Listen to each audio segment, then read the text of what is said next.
Hello again, welcome back to another A-level topic video from Ad Astral Consulting. Right, today we're going to be looking at light. Now, light's just a small part of the spectrum of electromagnetic waves. Our eyes cannot detect the other parts. The world would appear very different to us if they could. For example, all objects emit infrared radiation. Of course, infrared cameras do enable objects to be observed in darkness, but that's not the same as seeing them. Now, previously, you probably thought of light as a wave. Indeed, it behaves just like one would expect a wave to behave. It can be reflected, refracted, it has a frequency, a wavelength, a period, an amplitude, for example. However, I'd be very surprised if you'd never come across the word photon before. So, what exactly is a photon? In a vacuum, all electromagnetic waves travel at the speed of light, c, which is 3 by 10 to the 8 meters per second. So as you know from GCSE, the wavelength, lambda, of electromagnetic waves of frequency f in a vacuum is given by the equation that lambda equals c divided by f. The wavelength is the speed of light divided by the frequency. Now, wavelengths are usually expressed in nanometers, where 1 nanometer is 10 to the minus 9 meters. Now, electromagnetic waves are emitted by a charged particle when it loses energy.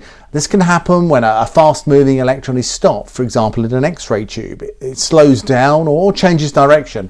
And it can also happen when an electron in a shell of an atom moves to a different shell of lower energy. EM waves are emitted as short bursts of waves, each burst leaving the source in a different direction. Each burst is a packet of electromagnetic waves and is referred to as a photon. Now, the photon theory was first established by Einstein in 1905 when he used his ideas to explain the photoelectric effect. The photoelectric effect is the emission of electrons from a metal surface when light is directed at that surface. And Einstein imagined photons to be like flying needles, and he assumed that the energy, E, of a photon depends on its frequency, in accordance with the equation E equals hf, where h is a constant referred to as the Planck constant. The value of the Planck constant, h, is 6.63 by 10 to the minus 34 joule seconds. Quick word about laser power before we go. Now, a laser beam consists of photons of the same frequency, and the power of a laser beam is the energy per second transferred by those photons. So for a beam consisting of photons of frequency f, then the power of the beam equals nhf, where n is the number of photons in the beam passing a fixed point each second.